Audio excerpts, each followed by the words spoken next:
Bienvenue sur le plateau du 17-20, le premier grand rendez-vous scientifique de la soirée. Bip bip. Yeah. Très heureux de vous accueillir. Nous sommes le vendredi 2 août 2024. Qu'est-ce qui vous attend dans notre programme pour notre nouvelle session scientifique? Oui, bien évidemment. Voici votre programme qui s'affiche à l'écran pour ce 8e numéro du 17-20 nouvelle génération. Nous en sommes bientôt à une semaine ensemble, bien évidemment d'aventure. Dans un instant, votre 17h théma consacré aux planètes du système solaire, un thème de l'astronomie cette fois-ci, que nous allons parler aujourd'hui avec notre retour sur la suite des aventures avec notamment les planètes gazeuses et les planètes glacées, dites géantes glacées et géantes gazeuses. 17h30, nous allons parler d'un autre spécialiste de la science. Il s'agit cette fois-ci un peu de mécanique. Nous allons passer à la poussée. Oui, on va pousser un petit peu les murs avec notre ami Archimède de Syracuse. À 18h, votre rendez-vous chimique consacré à une nouvelle expérience. Ça, c'est une expérience qui va plaire aux enfants, mais pas trop aux parents, puisque nous allons réaliser du slime. Première session de slime que nous allons réaliser ensemble. Vous allez voir, la recette est toute simple, avec pas beaucoup de matos et surtout un prix très raisonnable. À 18h30, vous allez retrouver votre rendez-vous Coke Shake, consacré bien évidemment à une nouvelle boisson liquide, soupe, potage et pas que. Ainsi que côté 19h, votre rendez-vous info consacré aux Jeux Olympiques de Paris 2024 et à 19h30, votre rendez-vous culinaire qui vous propose une nouvelle recette de cuisine avec notre cuisinier 100% fou qui vous propose de réaliser des magnifiques créations. Aujourd'hui, il vous propose de réaliser des torsades salées. Ce sont des torsades au jambon. Vous connaissez tout de notre programme, mais laissez-moi vous annoncer avec intérêt le dicton du jour. Il y a des choses qui paraissent incroyables à la plupart des hommes qui n'ont pas étudié les mathématiques. Et c'est signé Archimède de Syracuse, notre invité dans ce 17h30 scientifique. Voilà, et j'en ai même une autre pour vous qui peut être pas mal. Moi je préfère celle-là, parce que du coup ça parle souvent d'amour mais aussi de science. Les mathématiques ne révèlent leurs secrets qu'à ceux qui les abordent avec pur amour pour leur propre beauté. Voilà ce magnifique dicton du jour de Archimède de Syracuse, avec qui nous allons parler dans un instant de notre 17h30. Accrochez-vous bien, votre blouse, vos lunettes de protection et pour tout à l'heure votre toque et votre tablier et bien évidemment le matériel nécessaire et important dans cette émission, une feuille, un stylo et c'est parti pour de nouvelles aventures. Soyez les bienvenus en ce jeudi 2 août 2024.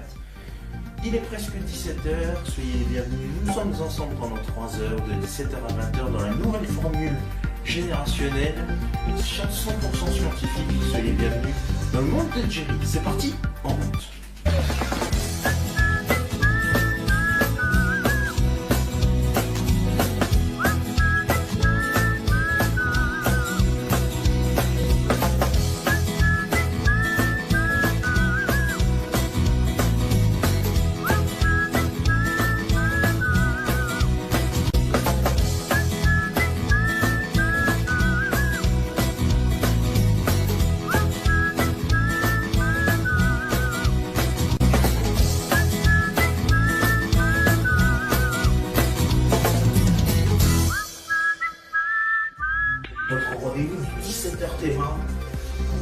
Session thématique théorique de la science. Vous savez à chaque fois qu'il vous faut une feuille et un stylo, c'est le matériel nécessaire et même dans le cœur de Jerry, vous avez toujours besoin de ça. Et vous êtes les bienvenus, on est ensemble jusqu'à 17h30.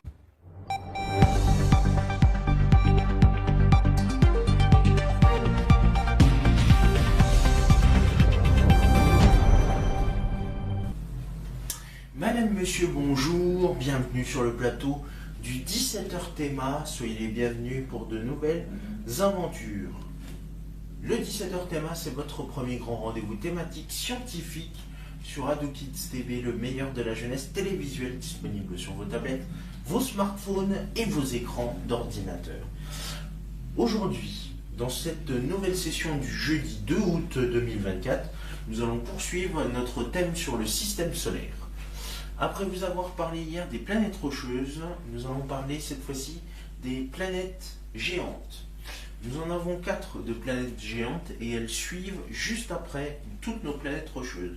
Je vous rappelle qu'hier nous avons parlé du Soleil. Je vous laissais un petit temps pour jouer à ce jeu de l'ordre croissant des planètes du système solaire, de la plus proche à la plus éloignée, que nous avons déjà donné le nom des 4 premières planètes. Je vous les rappelle, nous avons en premier Mercure, qui est la plus petite et la plus proche du système solaire. Ensuite, nous avons l'étoile du Berger, également appelée Vénus, qui est la planète la plus chaude, bien évidemment, de notre système solaire. Ensuite, nous avons les 2 plus belles planètes, la planète bleue et la planète rouge.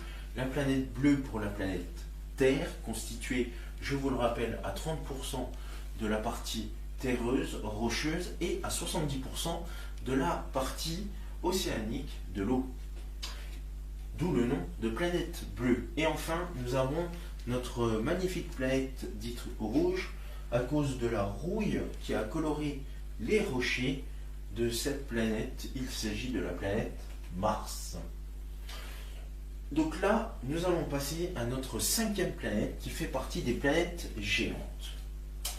Dans ces planètes géantes, nous avons en premier la planète Jupiter, qui est constituée majoritairement d'hydrogène et d'hélium. C'est ce qu'on appelle la planète géante gazeuse. Elle fait partie d'une des 2 planètes géantes dites gazeuses.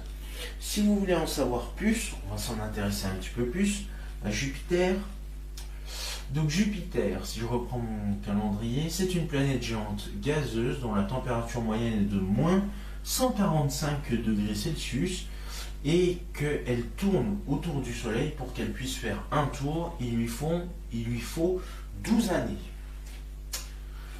Jupiter est la plus grosse planète du système solaire. Elle représente 1300 fois la Terre et c'est pourtant la plus rapide à tourner sur elle-même, puisque Jupiter tourne sur elle-même en 10 heures. Elle est même plus volumineuse que toutes les autres planètes réunies, avec son rayon moyen de 69 911 km, qui vaut environ, comme on l'a dit, 1300 fois la Terre. Et sa masse qui est de 1,898 fois 10 puissance 27 kg, qui est 318 fois plus grande, orbitant en moyenne à environ 779 millions de kilomètres du Soleil, 5,2 unités astronomiques, UA. Sa période de révolution vaut un peu moins de 12 ans. Et la masse jovienne est par ailleurs une unité utilisée pour exprimer la masse d'objets substellaires tels que les naines brunes. Concernant Jupiter, il y a 95 satellites connus et 3 principaux anneaux qui sont connus. Et comme on l'a dit, la température peut varier entre, plus précisément, entre moins 108 et moins 161. Ici, on a parlé de moins 145 degrés Celsius. Voilà pour la planète Jupiter. Nous allons parler cette fois-ci d'une autre planète hyper riche. Il s'agit de notre planète Saturne. C'est la 6e planète du système solaire par ordre d'éloignement au Soleil et la 2e plus grande par la taille et la masse, juste derrière Jupiter, qui est comme elle une planète géante dite gazeuse. Saturne, dont la température moyenne est de moins 180 degrés Celsius, et dont la durée de révolution est d'environ 29 ans. C'est-à-dire qu'il faut 29 ans à Saturne pour faire un tour autour du Soleil. Son rayon moyen est de 58 232 km et environ 9 fois et demi celui de la Terre, et sa masse est de 568,46 fois 10 puissance 24 kg, ce qui fait en fait la planète 95 fois plus grande que celle de la Terre, orbitant en moyenne à environ 1,4 milliard de kilomètres du Soleil, c'est-à-dire à 9,5 unités astronomiques UA. Sa période de révolution vaut un peu moins, ici, de 30 années, donc on a dit très exactement 29 années, tandis que sa période de rotation est estimée à environ 10 heures et 33 minutes. Et autour de Saturne, nous avons 82 satellites connus, parmi lesquels 53 ont été nommés, et environ 150 lunes mineures, et 7 principaux anneaux connus, finement divisés. Voilà pour nos deux planètes géantes dites gazeuses. Donc on a Jupiter et nous avons Saturne. Nous nous éloignons encore plus avec les deux suivantes. Nous allons parler, oui, de notre 7e planète du système solaire. Il s'agit d'Uranus.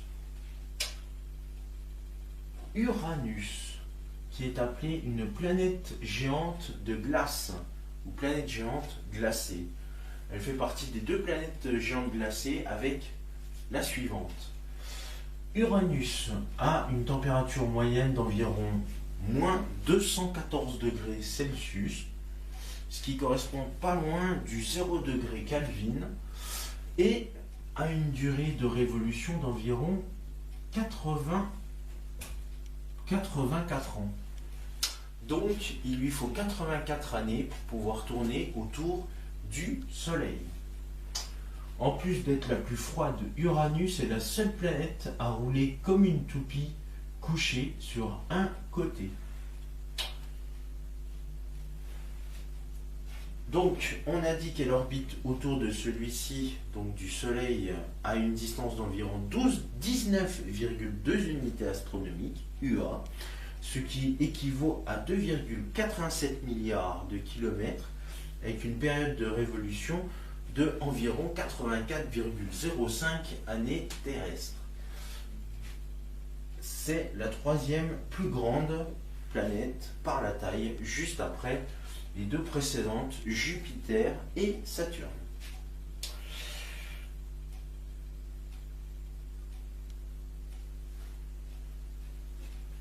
Pour y revenir, elle a une circonférence de 18 milliards 027 millions kilomètres et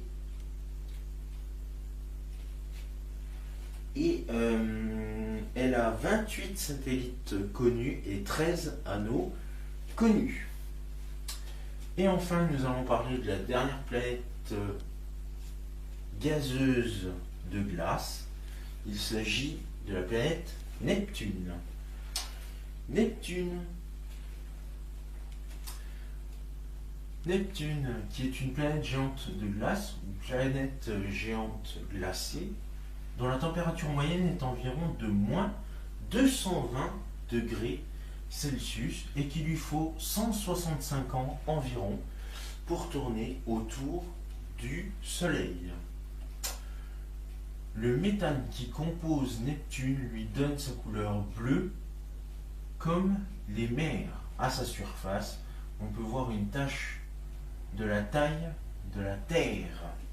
Oui, car Neptune est quand même une des planètes les plus éloignées et à l'intérieur est contenu des substances volatiles comme l'eau, l'ammoniac ou encore le méthane. Parmi toutes les planètes que nous avons échangées dans ce programme, tous ont une orbite proche du cercle et sont concentrés près près du plan de l'écliptique, le plan de rotation de la Terre.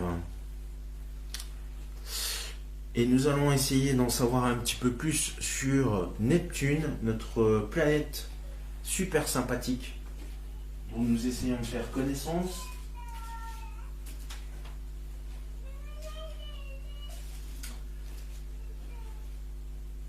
Les objets situés au-delà de l'orbite de Neptune, dite transneptunienne, comprennent notamment la ceinture de Kuiper et le disque des objets épars, formés d'objets glacés. 4 planètes naines glacées se trouvent dans la région transneptunienne et sont également appelées plutoïdes.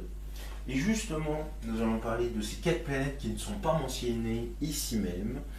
Nous avons une ancienne planète qui était répertoriée dans notre système solaire, qui était la 9e planète, et qui s'appelle, et on vient d'en parler grâce à Plutoïde, il s'agit de Pluton.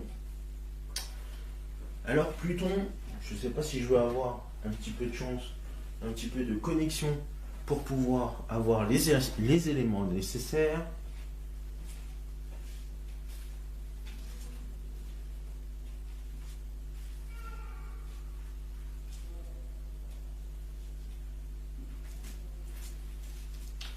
Voilà, alors Pluton.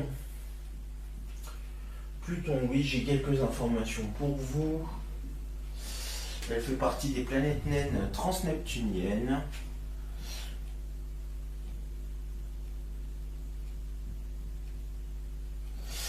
Son volume est de 6,97 fois 10 puissance 9 km3. Sa masse volumique est de 1854 plus ou moins 11 kg par mètre cube. Elle a été découverte le 23 janvier 1914. Elle date, au niveau des observations, elle date du 18 février 1930 à partir de photographies de janvier 1930. Et elle fait référence à un dieu romain, le dieu Pluton. C'est la plus volumineuse connue dans le système solaire. 2372 km de diamètre contre 2326 pour Eris, dont nous allons en parler juste après, et la deuxième en ce qui concerne sa masse après Eris. C'est le 9e plus gros objet connu orbitant directement autour du Soleil et le 10e par la masse. Premier objet transneptunien identifié, Pluton orbite autour du Soleil à une distance variant entre 30 et 49 unités astronomiques et appartient à la ceinture de Kuiper, ceinture dont il est, tant par la taille que par la masse, le plus grand membre connu. Après sa découverte par l'astronome américain Clyde Tombaugh en 1930, Pluton était considéré comme la 9e planète du système solaire.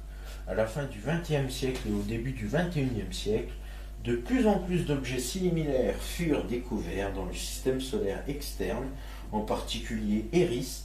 Alors estimé légèrement plus grand et plus massif que Pluton, cette évolution amena l'Union astronomique internationale, l'UAI, à redéfinir la notion de planète, Cérès, Pluton et Eris étant depuis le 24 août 2006 classés comme des planètes naines. L'UAI a également décidé de faire de Pluton le prototype d'une nouvelle catégorie d'objets transneptuniens. À la suite de cette modification de la nomenclature, Pluton a été ajouté à la liste des objets mineurs du système solaire et s'est vu attribuer le numéro 134 340 dans le catalogue des objets mineurs. Elle est principalement composée de roches et de glace de méthane, mais aussi de glace d'eau et d'azote gelé. Son diamètre est d'environ les 2/3 de celui de la Lune, donc vraiment tout petit. Pluton est le corps principal du système plutonien.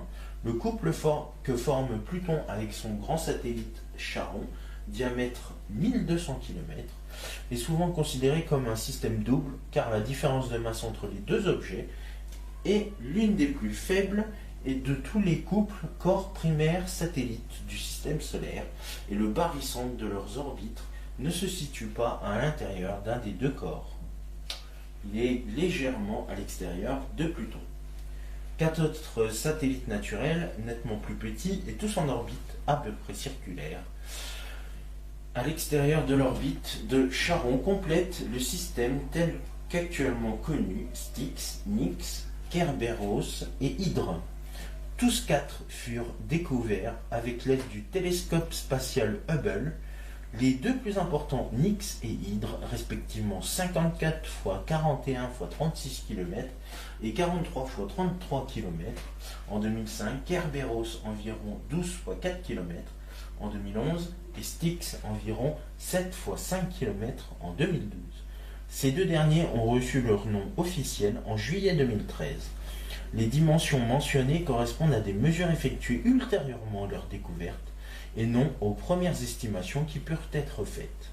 La sonde spatiale New Horizon, lancée en janvier 2006 par la NASA, est la première sonde à explorer le système plutonien. Elle le traverse le 14 juillet 2015 à une distance minimale de 11,095 km, 11 095 km de Pluton. Après un voyage de 6,4 milliards de kilomètres, la sonde ne détecte aucun autre satellite de plus de 1,7 km de diamètre pour un albédo de 0,5.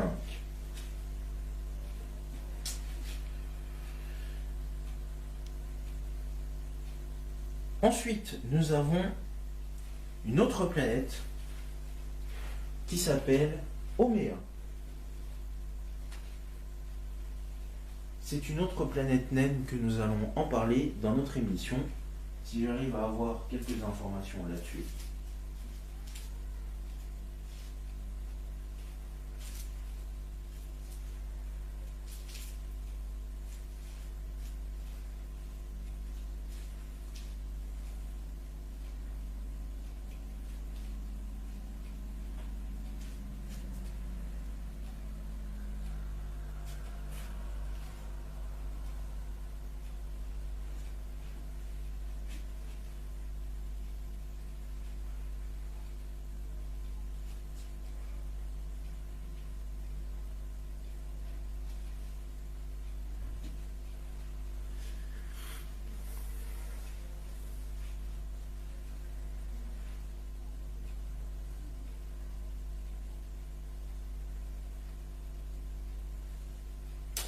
Oméa, voilà, est une planète nette transneptunienne du système solaire située dans la ceinture de Kuiper.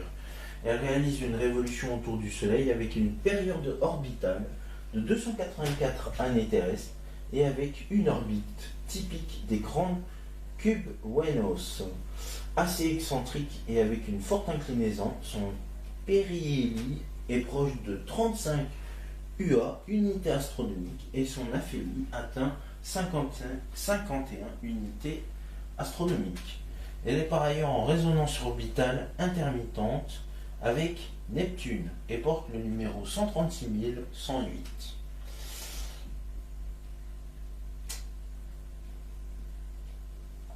Elle a été découverte le 22 mars 1955 par observation et datée du 28 décembre 2004 par Brown, puis le 25 juillet 2005 par Ortiz.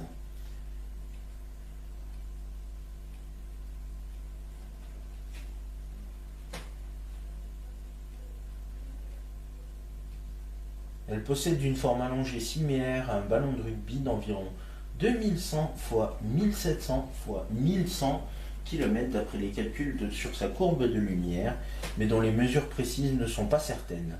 Cette forme particulière est due à sa période de rotation de 3,9 heures, la plus rapide du système solaire pour un objet en équilibre hydrostatique.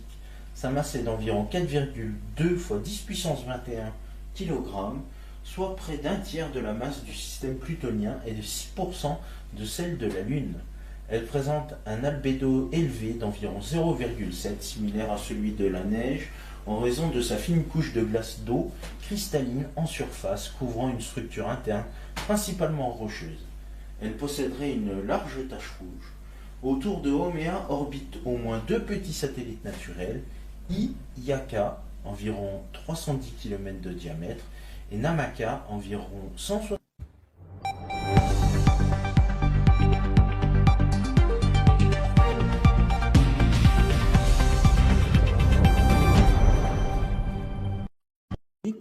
mes petits poulets, vous pouvez voir s'afficher sur votre écran les réseaux sociaux, mais aussi le compte YouTube d'AdoKids TV. Commentez, likez sur Facebook et Instagram et abonnez-vous à la chaîne YouTube d'AdoKids TV. Et c'est ainsi que se termine ce 17h Théma. Merci à vous de votre fidélité et de nous avoir suivis. Nous nous retrouverons pour de nouvelles aventures dès demain. Et tout de suite, il va y avoir votre rendez-vous scientifique le 17h30 avec l'histoire d'un des plus grands scientifiques de notre ère. Vous avez vu les réseaux sociaux, je vous embrasse et je vous souhaite une excellente fin d'après-midi sur AdoKids TV ensoleillée. Merci, salut.